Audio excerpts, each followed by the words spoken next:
زندگی یہ نہیں کسی کی کسی کے لیے، زندگی ہے نبی کی نبی کے لیے، اور نہ سمجھ مرتے ہیں زندگی کے لیے، ارے جینا مرنا ہے سب کچھ نبی کے لیے۔ جو خواہشات کو لا کر کے حضور کے قدموں پر رکھ دیتا ہے تو پھر وہ کہتا ہے میرے عزیزو، وہ پھر آ کر کے یہ کہتا ہے اپنی خواہشات، اپنی طبیعت جہاں سب مر جاتی آدمی کی، اس کی اپنی کچھ نہیں ہوتی، تب اس مومن کی زبان سے یہ نکلتا ہے یا رسول اللہ زمین و زمان تمہارے لیے، مکین و مکان تمہارے لیے، چنین و چنا تمہارے لیے، بنے تو جہاں تمہارے لیے، ہم آئے یہاں تمہارے لیے، اٹھے بھی وہاں حضور کے لیے۔ رب ذوالجلال قرآن عظیم میں یوں ارشاد فرماتا ہے، اے رسول کیا آپ نے نہیں دیکھا ان لوگوں کو جنہوں نے اپنی خواہشات کو اپنا خدا بنا لیا ہے، اپنی خواہشات کو اپنا معبود بنا لیا ہے، جو وہ چاہتے ہیں اسی کے پیچھے بھاگتے ہیں، اس کی عبادت کرتے ہیں۔ اور اللہ تعالیٰ فرماتا ہے اے نبی کیا آپ ایسوں کی سفارش کریں گے اور ایسوں کے آپ وکیل بنیں گے جو اپنے خواہشات کے پجاری ہیں؟ اور اللہ فرماتا ہے ان میں سے تو اکثر ایسے ہیں کہ انہیں عقل نہیں ہے، وہ جانوروں سے بھی بدتر ہے، جو اپنے خواہشات کے پیچھے بھاگ رہے ہیں۔ شیخ اعظم سیدنا محی الدین ابن عربی رحمۃ اللہ تعالی علیہ، ان کی کئی چیزیں لوگوں میں ایسی بھی مشہور تھی کہ شیخ محی الدین ابن عربی ایسے ایسے الفاظ بول جاتے ہیں جو شریعت میں ہوتے نہیں ہیں، بہت سارے مسائل ان کے ہیں۔ لیکن ایک بار شیخ محی الدین ابن عربی بیٹھے ہوئے تھے، کرسی پر ہیں، سامنے مریدین بھی ہیں، بہت سارے ملنے والے لوگ بھی آئے ہوئے ہیں۔ اسی اثنا میں انہوں نے ایک جملہ ایسا کہا، واقعی اگر آپ کے سامنے بھی ایسی بات آئے تو آپ بپھر جائیں۔ شیخ محی الدین ابن عربی کہتے ہیں اے لوگو جو تم سب یہاں میرے پاس بیٹھے ہو، تمہارا خدا میرے پاؤں کے نیچے ہوتا ہے، تمہارا خدا میرے قدموں کے نیچے ہوتا ہے۔ سب ظاہر سی بات ہے جیسے ایسا جملہ سنا تو اٹھ کر کے لوگ بھاگنا شروع ہو گئے کہ آدمی کافر ہو گیا۔ شیخ اعظم ہیں یہ حضرت محی الدین ابن عربی، جن کی بہت ساری کتابیں ہیں، تصوف میں آپ کا ایک بہت بڑا باب ہے۔ لوگ اٹھ کر کے ادھر سے ادھر چلنے لگ گئے کہ ایسے ایسے جملے بول رہے ہیں، یہ محی الدین ابن عربی کو ہو کیا گیا، خدا پیروں کے نیچے ہوگا، کفریہ جملہ ہے۔ سب تو چلے گئے، دو باقی رہ گئے جو مخصوص مریدین میں سے تھے۔ انہوں نے کہا کہ حضور جو جملے سنے ہم کو بھی کانوں پر یہ وزن لگ رہے ہیں، لیکن کیوں کہا آپ نے ایسا؟ اس کا کچھ معنی ہے؟ آپ جیسے عظیم المرتبت بزرگ سے ایسا جملہ کیسے ممکن ہے؟ انہوں نے فرمایا کہ ان سب کو بھی تو یہ پوچھنا چاہیے تھا میرے بولنے کا مطلب کیا ہے، فوراً بدگمانی کیا اور بھاگ گئے۔ تم دو باقی رہ گئے، میں بتاتا ہوں کہ میں نے یہ جملہ کیوں کہا تھا۔ تو کرسی پر بیٹھے تھے اور چٹائی نیچے بچھی ہوئی تھی یا قالین بچھی ہوئی تھی جس پر لوگ بیٹھے ہوئے تھے۔ آپ نے اپنے ان دو مریدین سے کہا یہ چٹائی اٹھاؤ۔ چٹائی اٹھائی تو دیکھا وہاں پر سونے کے چاندی کے سب سکے رکھے ہوئے تھے جو شیخ محی الدین ابن عربی کے پیروں کے نیچے تھے۔ کہا وہ جتنے آئے تھے وہ اسی کی عبادت کرتے تھے، اس لیے میں نے کہا کہ تمہارا خدا میرے پاؤں کے نیچے ہوتا ہے، وہ خواہشات کے پجاری ہیں۔ میں نے اللہ نہیں کہا، اللہ رب العزت وہ قادر مطلق ہے۔ میں نے کہا جس کی تم عبادت کرتے ہو، جس کو تم خدا بنائے رکھے ہو، وہ میرے پیروں کے نیچے ہوتا ہے۔ اور حقیقت ہے میرے عزیزوں، جنہوں نے خواہشات کے پیچھے بھاگنا شروع کیا، در حقیقت وہ اپنا خدا بنا چکے ہیں ان کو۔ کیا ایسا نہیں ہوتا ہے کہ جو بندہ ضدی طبیعت کا ہوتا ہے چاہ لیتا ہے کہ یہ مجھے چاہیے تو چاہیے، یہ مجھے چاہیے تو چاہیے، یہ جو ضد ہے اپنی خواہش کو پوری کرنا، یہاں پر کہا گیا ہے کہ وہ اپنی خواہش کی عبادت کر رہا ہے، اس کے پیچھے بھاگ رہا ہے۔ اسی لیے اللہ کے نبی صلی اللہ تعالیٰ علیہ وسلم کی ایک حدیث میں آپ کو سناؤں. حضور اکرم صلی اللہ علیہ وسلم ارشاد فرماتے ہیں لا یؤمن احدکم حتی یکون ہواہ تبعا لما جئت بہ. تم اس وقت تک پورے مومن نہیں ہو سکتے جب تک کہ اپنی خواہشات کو میری مرضی کے مطابق نہیں بنا دو گے. حضور کے قدموں میں لا کر اپنی ہر خواہش کو قربان کرنا ہو. یہ نہیں کہ میری چاہت تو ایسی ہے، میں خواہش ایسی رکھتا ہوں لیکن شریعت ایسا کہتی ہے. یہ جب ٹکراؤ آیا تو سمجھ لو کہ تمہارے اندر ایمان آیا ہی نہیں ہے، تم مومن نہیں ہو. مومن وہ ہے جہاں دنیا کی ساری خواہشات وہ حضور کے قدموں پر قربان کر دیتا ہے، اس کی اپنی کوئی خواہش نہیں ہوتی. اسی لیے میں اکثر یہ کہتا ہوں ان نوجوانوں سے جن کو کچھ نصیحت کی جائے تو وہ کہتے ہیں کہ مولانا ہماری لائف ہے، ہمیں انجوائے کرنے دی جائے. یہ ابھی تو ہماری لائف ہے، ہماری اپنی لائف کو ہمیں انجوائے کرنے دیا جائے. نادان کس نے کہا کہ تیری اپنی لائف ہے؟ تیری لائف ہے کہاں؟ زندگی یہ نہیں کسی کی کسی کے لیے، زندگی ہے نبی کی نبی کے لیے.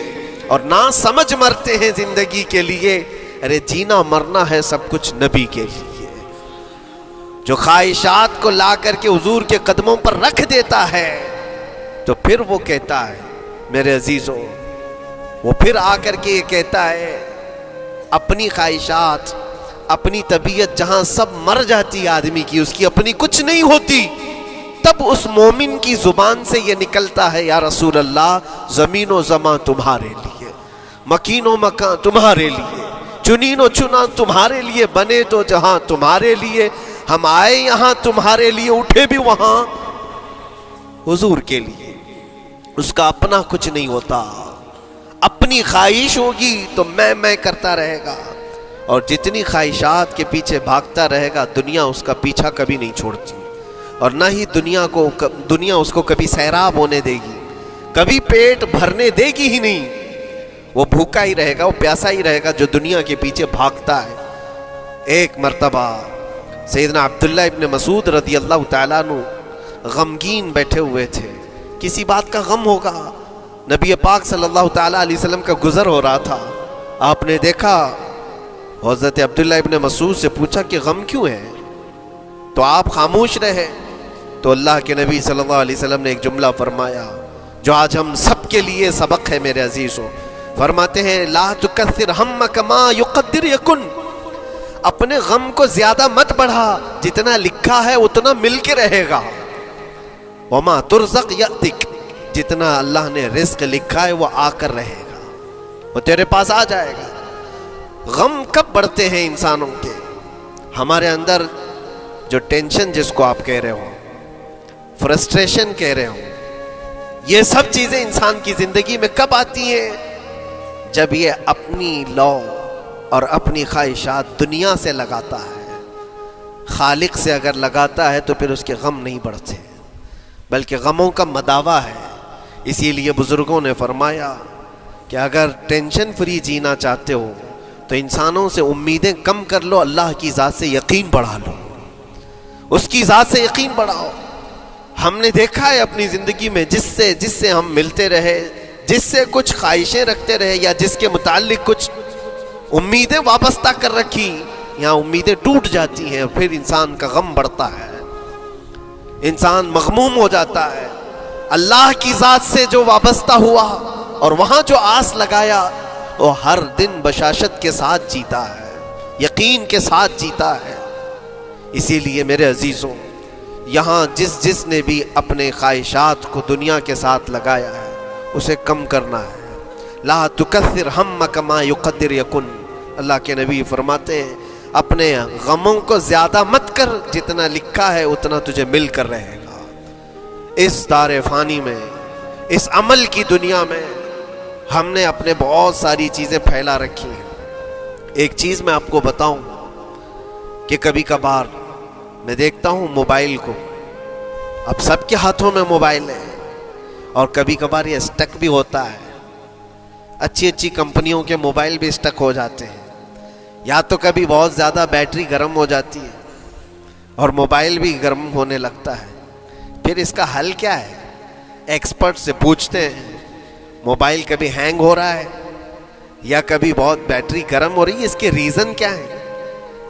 تو وہ ایکسپرٹ یہی بتاتے ہیں کہ اس کے اوپر اوور لوڈ ہو سکتا ہے، بہت زیادہ اس میں ڈیٹا جمع ہو چکا ہے اور پھر بیک گراؤنڈ میں ایکٹیو ہے بہت زیادہ، جس کی وجہ سے بیٹری ہارمفل ہے، بہت زیادہ گرم ہو جاتی ہے، یا تو پھر ایک ساتھ کئی چیزیں اس کے اندر ڈال دی جاتی ہیں تو اس کا پروسیس کم ہو جاتا ہے، سٹک ہو جاتی ہے۔ یہ تو موبائل ہے جو تمہیں سکھا رہا ہے۔ یہی چیز ہے دنیا کے ہمارے اس لائف میں، ہماری زندگی میں بہت زیادہ چیزیں اگر دماغ میں آ جاتی ہیں تو پھر دماغ گرم بھی ہو جاتا ہے اور سٹک بھی ہوتا ہے، ہر چیز سوچنے سے بھی عاری ہو جاتا ہے، صحیح طریقے کے فیصلے نہیں لے پاتا۔ اچھا نقصان کیا ہے اس کا؟ سیم ہم نے موبائل ایکسپرٹ سے بھی پوچھا، جب موبائل بہت زیادہ گرم ہونے لگے یا سٹک ہونے لگے تو اس کو کیا کرنا چاہیے؟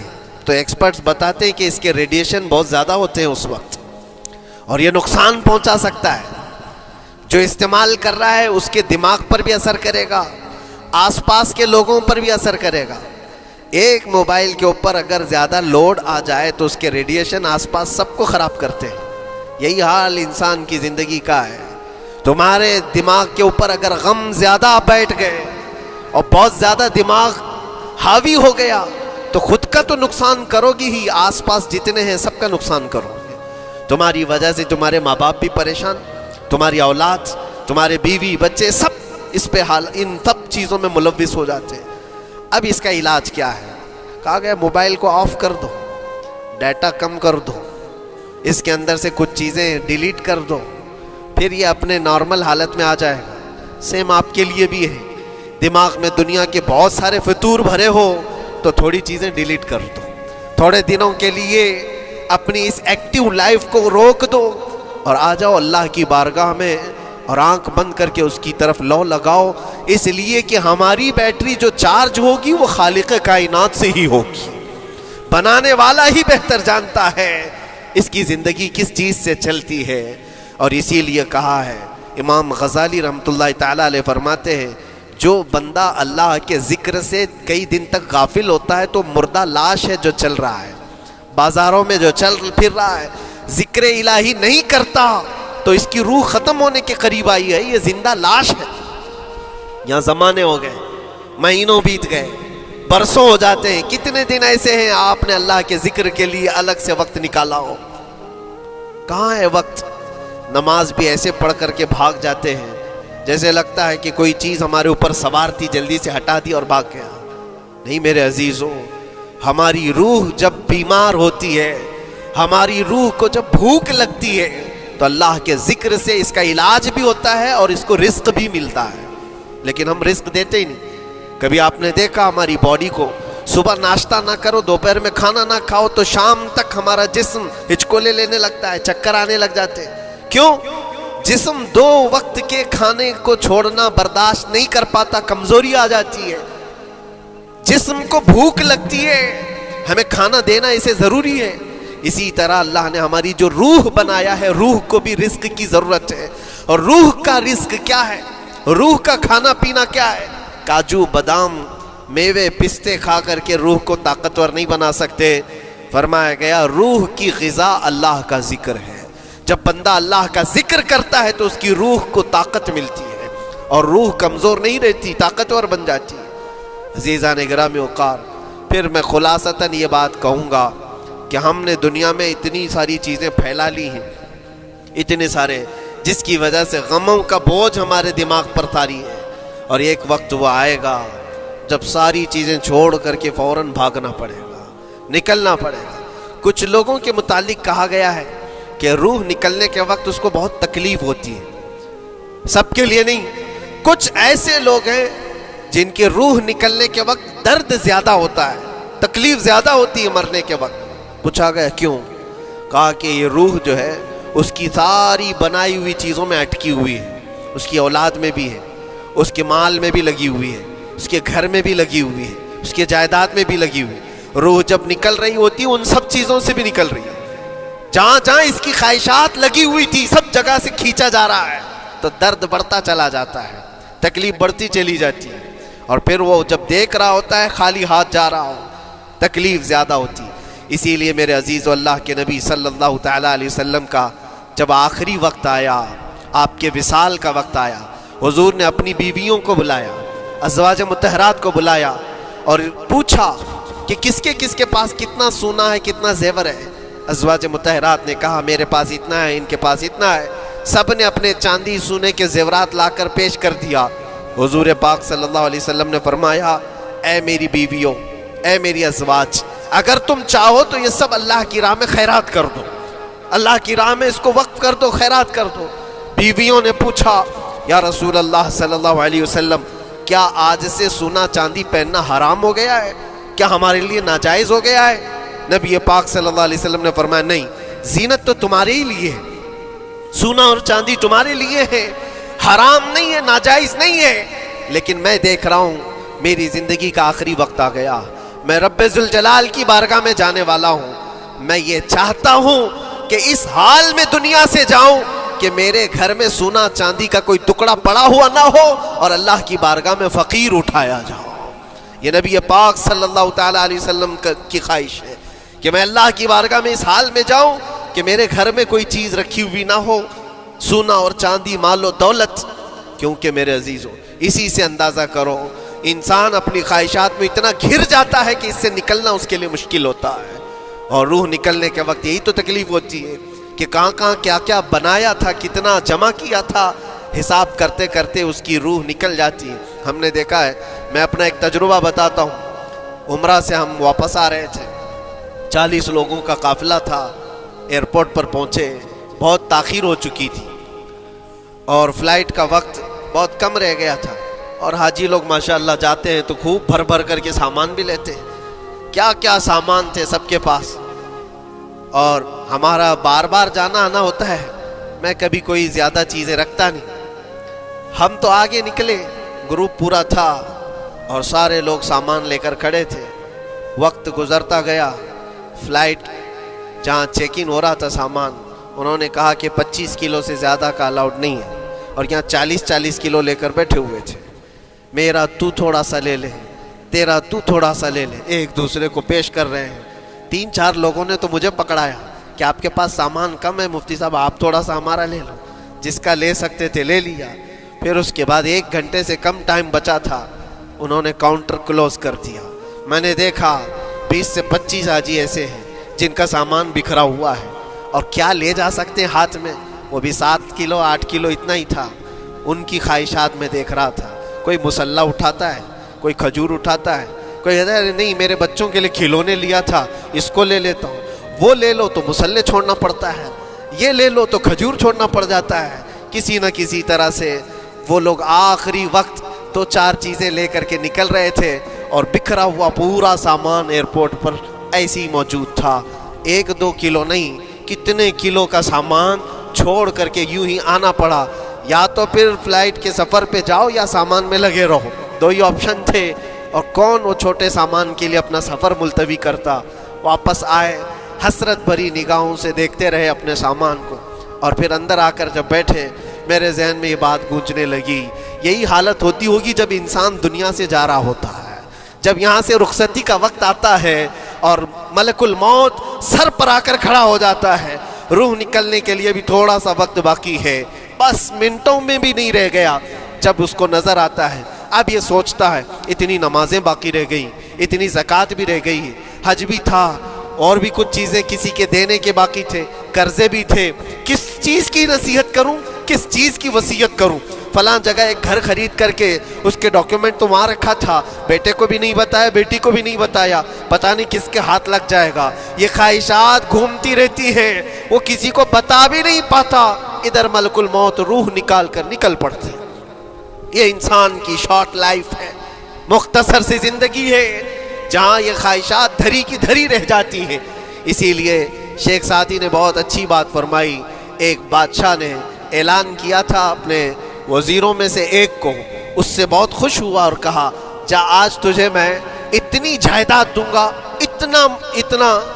اتنی زمین، اتنی پراپرٹی دوں گا، جتنا تو اپنے ہاتھ میں ایک لکڑی لے کر گھیر دے گا، جتنی زمین تو گھیرے گا اتنی تیرے نام لکھ دوں گا، لیکن اس کے لیے ایک شرط ہے، صبح یہ لکڑی لے کر تو راؤنڈ مارنا اور اتنا گول سرکل بنانا سورج ڈوبنے سے پہلے پہلے تک، جتنی زمین گھیر لے گا وہ پوری تیرے نام پر۔ اس نے سوچا کہ اتنی بڑی زمین میں گھیر سکتا ہوں ایک پورے دن۔ میاں ممبئی والے اچھی طرح جانتے ہیں 4x4 کی جگہ مل جائے تو یہاں کتنی بڑی غنیمت ہوتی، اور اس بندے کو بادشاہ نے کہا لکڑی ہاتھ میں لے لے اور لکیر کھینچ، شام ہونے سے پہلے جتنا کرے گا پورا تیرے نام پر۔ وہ نکلا اور جب لکیر کھینچتے کھینچتے جب چلنے لگا، پیچھے مڑ کے دیکھتا تھا بہت لمبی ہو گئی ہے، اتنی زمین میرے نام پر ہونے والی ہے۔ دوپہر ہو گئی، وہ واپس آنا نہیں چاہ رہا ہے، واپس آ کر کے سرکل پہ ختم تو کرنا ہے جہاں سے شروع کیا تھا۔ سوچتا اور تھوڑا سا اور تھوڑا کرتے کرتے وہ اثر ہو گئی اس کی۔ اب اس کو لگا کہ واپس پلٹنا چاہیے، کئی کلومیٹر ہو گئے تھے، اتنے کلومیٹر کی زمین اب وہ اپنے نام پر کروانے والا تھا، لیکن جب واپس پلٹنے کا وقت آیا سانس پھولنے لگ گئی، کیونکہ صبح سے چل رہا ہے، کھایا بھی نہیں ہے، پیا بھی نہیں ہے، جس چیز کو جمع کرنے کے لیے دوڑتا رہا۔ اب سورج پیلا پڑ گیا، ڈوبنا کے وقت قریب آنے لگا تو اب بھاگنا شروع کیا۔ بادشاہ اور اس کے وزیر انتظار کر رہے تھے کہ یہ لوٹے گا بھی۔ اب دیکھا بڑی دور سے یہ دوڑتا آ رہا ہے اپنی لکڑی کو لکیر زمین پر کھینچتے ہوئے کہ جلد سے جلد اپنے اس پوائنٹ پر پہنچ جاؤں جہاں سے شروع کیا تھا۔ سانس پھولنے لگ گئی، دوڑتے ہانپنے لگ گیا، سورج ڈوبنے کے قریب آ گیا، آخری کرنیں باقی تھی اور اس کا پوائنٹ بھی قریب آ گیا تھا۔ دوڑتے کسی طرح سورج غروب ہونے سے پہلے پہنچ گیا وہاں پر، لیکن کثرت سے بھاگنے کی وجہ سے ٹھوکر کھا کر کے گر گیا اور اپنے اس پوائنٹ پر لکڑی لا کر کے جمع کر دیا۔ بہت بڑا سرکل، بہت بڑی لکیر کھینچا تھا، لیکن ایسا گرا کہ دوبارہ اٹھ نہیں سکا۔ جب سپاہی اٹھانے کو آئے تو اس کی موت ہو چکی تھی، اس کی روح نکل چکی تھی، اتنا دوڑا تھا اس کی روح نکل گئی۔ بادشاہ نے کہا اس نے صبح سے لے کر شام تک اپنے نام جائیداد کرنے کے لیے اتنی دوڑ لگائی، بہت لمبی لکیر کھینچا، اتنی بڑی پراپرٹیز کے نام پر ہوتی، لیکن عقل مند دانشور تھا بادشاہ۔ اس نے کہا جہاں یہ گرا ہے وہیں اس کو دفن کرو، اور اس کے بعد اس کی قبر پر لکھا گیا تھا کہ اس کو ضرورت اتنے 2 گز زمین کی تھی، دوڑتا کتنا لمبا رہا، صبح سے شام تک اتنی لمبی لکیر کھینچ لیا، لیکن سونے کے لیے اس کو جو جگہ چاہیے تھی وہ بس اتنی ہی سی تھی، وہ 6 فٹ کی جگہ۔ عزیزان گرامی، یہ ایک زندگی کے کسی کا حادثہ ہو سکتا ہے، لیکن میں نے دیکھا ہے کہ تقریباً سب کی لائف میں یہی ہے، ہم اپنی خواہشات کے پیچھے اتنی تیز دوڑتے رہتے ہیں، لیکن جس چیز کی ہمیں ضرورت ہے اس کی طرف ایک بار بھی نظر نہیں کرتے۔ کون سی چیز ہے جس کی ہمیں ضرورت ہے؟ وہ ہمیشہ کی زندگی آخرت کے لیے جو چیز چاہیے وہ اللہ کا ذکر ہے، وہ رب ذوالجلال کی ذات پر یقین اور توکل ہے۔ آج اللہ نے صحت و سلامتی کے ساتھ زندگی دی ہے تو وقت نکالو اور بارگاہ رب العزت میں آ جاؤ۔ میرے عزیزوں، آخری بات عرض کرتا ہوں، خواہشات جہاں ختم ہونی چاہیے وہ کیسی ہے، وہ کیسے ہے؟ اللہ کے نبی صلی اللہ تعالیٰ علیہ وسلم مجلس میں بیٹھے ہیں، ایک صحابی کا مسئلہ تھا، ایک صحابی کا مسئلہ ایسا تھا کہ وہ صبح جلدی دوڑ کر کے چلے جاتے تھے۔ صحابہ نے ان کی شکایت کی کہ یہ فجر میں اتنی جلدی چلے جاتے ہیں کہ کسی سے ملتے ہی نہیں۔ حضور نے پوچھا کہ وجہ کیا ہے؟ ان سے پوچھا گیا تو انہوں نے کہا یا رسول اللہ صلی اللہ علیہ وسلم، میرا گھر ایک یہودی کے گھر سے لگا ہوا ہے، اور یہودی کے گھر پہ ایک کھجور کا درخت ہے جس کی شاخیں میری آنگن میں بھی آتی ہیں، اور پکی کھجوریں صبح صبح میرے آنگن میں گر جاتی ہیں، میں اس لیے جلدی دوڑ کر کے جاتا ہوں، میرے بچے اٹھنے سے پہلے وہ کھجوریں جمع کر کے میں اس یہودی کو دے دوں کہ کہیں انجانے میں میرا کوئی بچہ وہ کھجور کھا نہ لے، ہمارے لیے وہ حلال نہیں ہے۔ یہ صحابی رسول کا عمل تھا۔ اللہ کے نبی صلی اللہ علیہ وسلم نے فرمایا اپنے بچوں کو حلال کھلانے کے لیے اتنی فکر۔ عزیزان گرامی وقار، اب سنیے، یہ تو حالات ایسے ہو گئے، یہاں بڑے بڑے درخت ہی نگل گئے، کھجور تو چھوڑے، ڈکار بھی نہیں، حرام چیزوں کے اوپر تو کئی لوگوں کی زندگیاں آباد۔ خیر حضور پاک صلی اللہ علیہ وسلم نے ان کا مسئلہ دیکھ کر کے، ان کی تکلیف کو دیکھ کر کے اپنے صحابہ میں اعلان کیا، کوئی ہے جو اس یہودی کا درخت خرید کر کے میرے اس صحابی کو دے دے، میں اسے جنت میں پورا باغیچہ عطا کروں، جنت میں پورا باغ اسے عطا کروں۔ صحابہ ظاہر سی بات ہے ایک بار حضور نے فرمایا تو پھر اس کو حاصل کرنے کے لیے ایسی دوڑ لگتی تھی، سب گئے میں حاصل کر لوں، میں حاصل کر لوں۔ اب اس یہودی کو منانا تھا کہ تو ایک درخت جو ہے اپنے پڑوسی کو بیچ دے، آنگن میں اس کے ہے، بیچ دے۔ اب اس کو لگا کہ ان لوگوں کی ضرورت ہے، مجبوری ہے، تو وہ بھی اکڑ کر بیٹھا کہ مجھے بیچنا نہیں، مجھے دینا نہیں۔ اب سنیے میرے عزیزوں، مدینے میں ایک صحابی ہیں ابو دحداح، اللہ اکبر، کبھی میں پڑھتا ہوں تو حیرت ہوتی ہے۔ ابو دحداح مدینے کے اس صحابی کا نام ہے جن کا باغیچہ پورے مدینے میں سب سے مشہور ہے، ان کی کھجوریں سب سے مہنگی کھجوریں، اوالی مدینہ آج بھی مشہور ہے، جہاں کی اجوا کھجوریں بہت پسند کی جاتی۔ ابو دحداح کا باغیچہ بنا ہوا تھا، بڑا خوبصورت تھا، لوگ مثال دیتے تھے، تعریفیں کیا کرتے تھے، ابو دحداح کا باغیچہ مدینے میں سب سے قیمتی باغیچہ ہے۔ ابو دحداح حضور کی بارگاہ میں آتے ہیں، کہتے ہیں یا رسول اللہ صلی اللہ علیہ وسلم، اگر میں اس ایک درخت کو خرید کر کے وقف کر دوں تو کیا میرے آقا مجھے بھی ملے گا جنت میں؟ اللہ کے نبی نے فرمایا جو میں نے وعدہ کیا ہے وہ تجھے بھی عطا کیا جائے گا۔ ابو دحداح کہتے ہیں اس یہودی کے پاس سیدھے آتے ہیں، کہا کہ تو ایک درخت بیچ دے گا، بدلے میں تجھے بہت اچھی قیمت دیتا ہوں۔ اس نے کہا کیا دو گے؟ کہا مدینے میں ابو دحداح کا باغیچہ تمہیں پتہ ہے؟ اس نے کہا ہاں جانتا ہوں، نام بہت سنا ہوا ہے۔ کہا وہ پورا باغیچہ اس ایک درخت کے بدلے دے دیا جائے گا، ایک درخت کے بدلے دے دیا جائے گا۔ اس یہودی نے کہا کیا مذاق کر رہے ہو؟ یہ کیا مذاق ہے؟ میرے آنگن میں اگے ہوئے ایک درخت کی وجہ سے ابو دحداح کا اتنا قیمتی باغیچہ دے دیا جائے گا، یہ کیسے پاسبل ہے؟ اس صحابی نے کہا اللہ کے نبی کی بات ہے، ہم مذاق نہیں کرتے، ہمارے لیے وہ ایک باغیچہ کیا ایسے 70 باغیچے ہوں، نبی پاک کی بات پر ہم سب عطا کر دیں، سب ہم وقف کر دیں۔ اس یہودی نے کہا کہ ان کی تو مت ماری گئی ہے مسلمانوں کی، یہ دیکھو اپنے نبی کی بات پر اتنا قیمتی باغیچہ مجھے دینے کو تیار ہے۔ اور پھر اس نے سوچا سودا بھی تو اچھا ہی ہے، باغیچہ تو ملے گا ہی، لیکن جو میں درخت بیچ رہا ہوں یہ جائے گا کہاں؟ یہ بھی تو میرے آنگن میں ہی رہنے والا ہے۔ درخت اگر کوئی خرید لیا تو ایسا تو نہیں ہے کہ یہ درخت وہاں جائے گا، یہ تو میرے آنگن میں ہی ہے، سودا کر لیا۔ کہا بات اگر سچی ہے تو میں یہ درخت اپنے پڑوسی کو جو تمہارا دوست ہے مسلمان اس کو دے رہا ہوں، بدلے میں مجھے ایک باغیچہ دے دو۔ ابو دحداح نے اسی وقت لکھ کر کے دے دی، یہ باغیچہ تیرے نام کا ہے۔ سوچو میرے عزیزوں، جس کو سینچا ہو محنتوں سے، جس باغیچے کو سجایا ہو، وہ راستے میں کھڑے ہو کر کے اس کا سودا کر رہے ہیں، کس بات پر؟ حضور پاک کی بات تھی، رسول اللہ کا فرمان تھا۔ آئے ان کی بیوی ان کے بچے، باغیچے میں ہی گھر بنا ہوا تھا، نہایت ٹھنڈا گھر ہوا کرتا تھا، وہ لوگ سکون کے لیے وہاں بیٹھتے تھے۔ ابو دحداح اپنے باغیچے کے دروازے پر آئے، پھاٹک پر، اندر نہیں آتے، باہر کھڑے ہو کر کے اپنی بیوی کو پکارتے، ام دحداح پوچھتی ہے، وہ آواز آتی ہے کیا ہوا اندر کیوں نہیں آتے؟ باہر کھڑے ہو کر ابو دحداح کہتے ہیں بیگم باہر آ جا، یہ باغیچہ بک چکا ہے، اب ہمارا نہیں ہے، سامان لے، بچے لے اور باہر آ جا۔ بیوی نے کہا یہ کیسے اچانک؟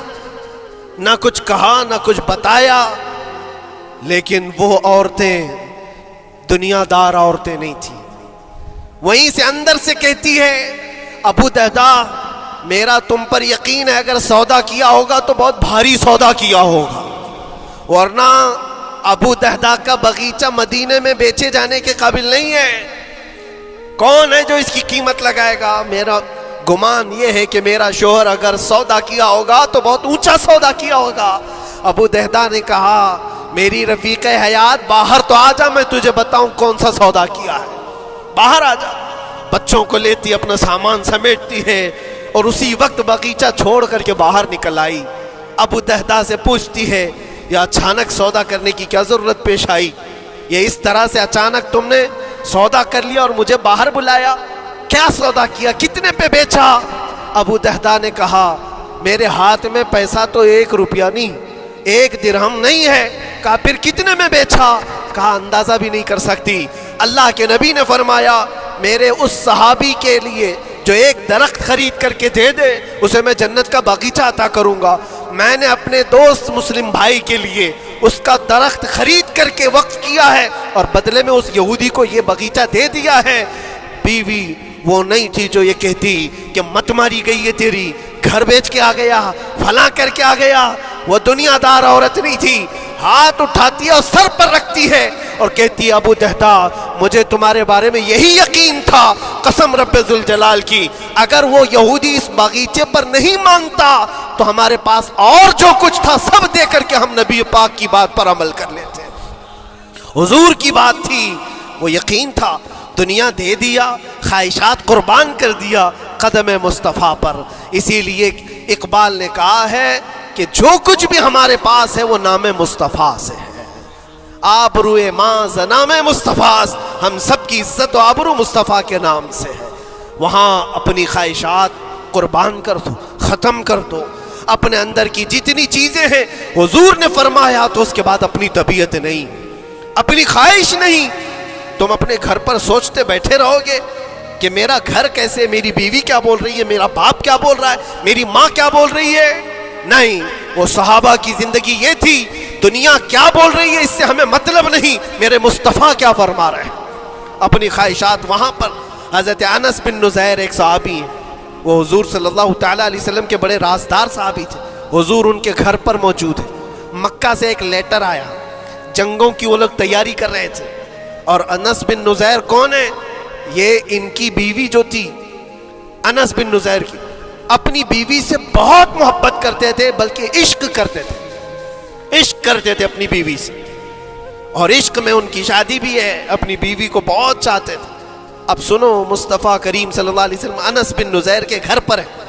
مکہ سے ایک قاصد آیا اور رازدارانہ طور پر ایک خط دیا, کہا مکہ والے جنگوں کی تیاری کر رہے. حضور نے خط کو پڑھوایا اور انس بن نزیر سے کہا انس یہ بات تیرے اور میرے بیچ میں راز ہے, کسی سے نہیں کہنا, جب تک میں نہ کہوں اس خط کا ذکر کسی سے نہ کرنا. انس بن نزیر نے کہا اے اللہ کے نبی آپ کا حکم, اس کے بعد میری زبان نہیں کھلے گی. خط کو بند کر دیا, رکھ لیا. حضور جب تشریف لے گئے گھر سے, ان کی بیوی, ان کی محبوبہ, ان کی رفیق حیات جس کو بہت زیادہ چاہتے تھے آئی. کہا انس رسول اللہ گھر پر آئے تھے, کچھ راز کی بات چل رہی تھی, کیا بات چل رہی تھی؟ انس بن نزیر نے کہا دیکھ میری بیگم, محبت اپنی جگہ پر, وہ میرے مصطفیٰ کا راز, وہ میں نہیں شیئر کر سکتا, وہ نہیں بتا سکتا. بیوی ہنس کر کہتی تم نہیں بتاؤ تو کوئی بات نہیں, میں نے تو دیوار کے پیچھے سے سن لیا ہے, مکہ والے جنگوں کی تیاری کر رہے ہیں, خط آ گیا ہے.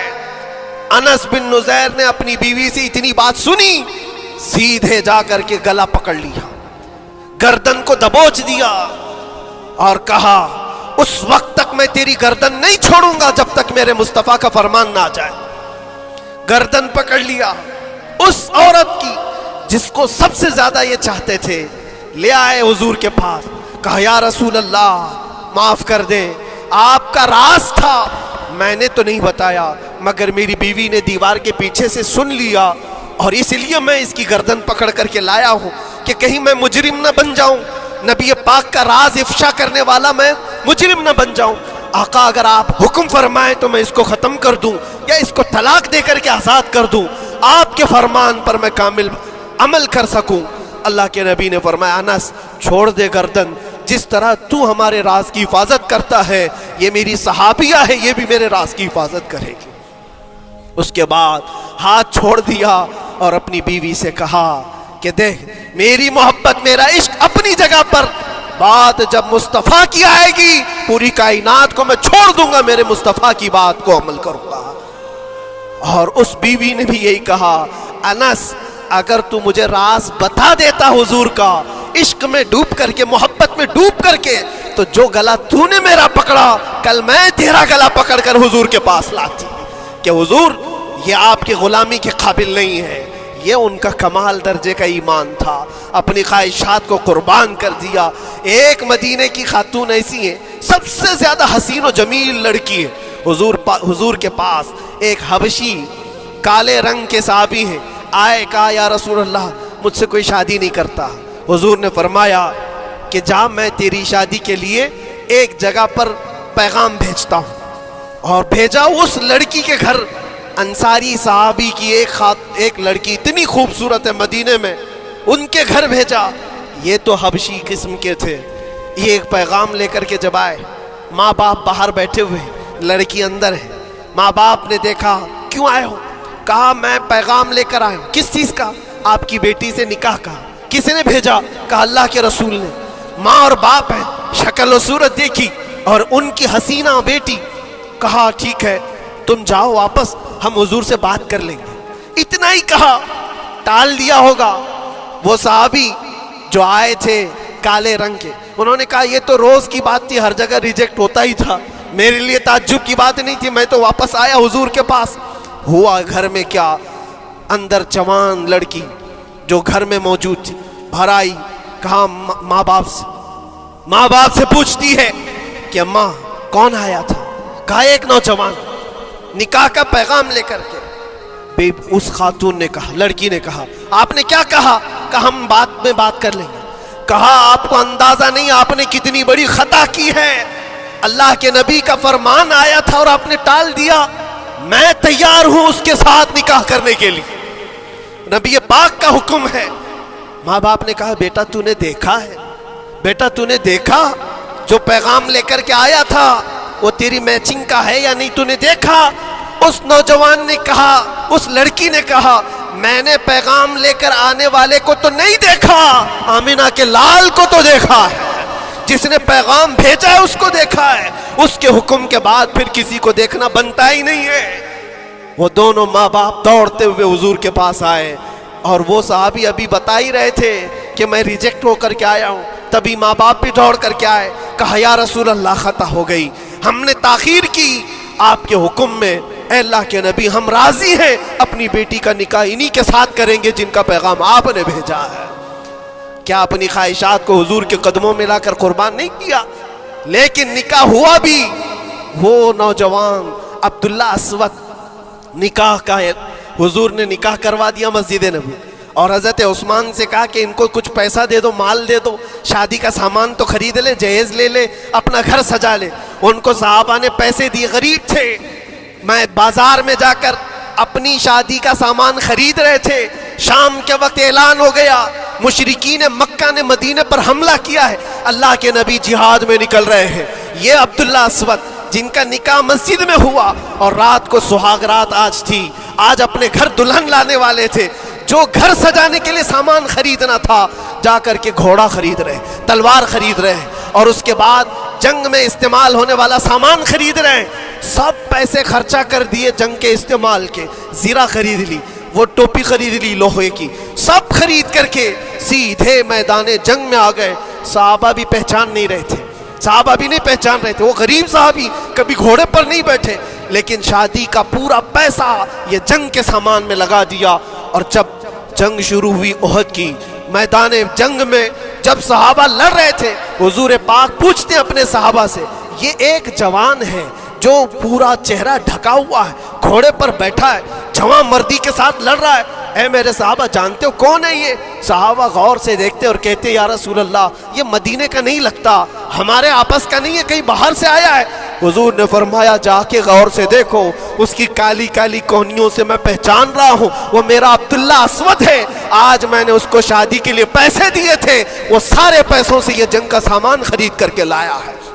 شام ہونے سے پہلے خبر آئی عبداللہ اسود کو ظالموں نے شہید کر دیا تھا، قتل کر دیا تھا، اور وہ مٹی میں گرے ہوئے تھے۔ حضور خود چل کر کے آئے، عبداللہ اسود کے پاس آ کر کے بیٹھتے ہیں اور سر اٹھا کر کے اپنی گود میں رکھتے ہیں، چہرے سے دھول کو صاف کرتے ہیں، اور پھر فرماتے ہیں اللہ کے کچھ بندے ایسے ہیں جو اللہ سے کیا ہوا وعدہ پورا کر کے دکھاتے ہیں، ساری دنیا ایک طرف، فرمان مصطفیٰ ایک طرف۔ میرے عزیزوں، یہ خواہشات کی قربانیاں ہیں جب جا کر کے ایمان تکمیل پاتا ہے۔ بس اخیر میں اتنا کہوں گا، ہمارا ایمان صرف اتنا ہونا ہے، انہیں جانا انہیں مانا، نہ رکھا غیر سے کام، للہ الحمد میں دنیا سے مسلمان گیا۔ اٹھو قوت عشق سے ہر پست کو بالا کر دو، دہر میں نام محمد سے اجالا کر دو۔ وآخر دعوانا الحمدللہ رب العالمین۔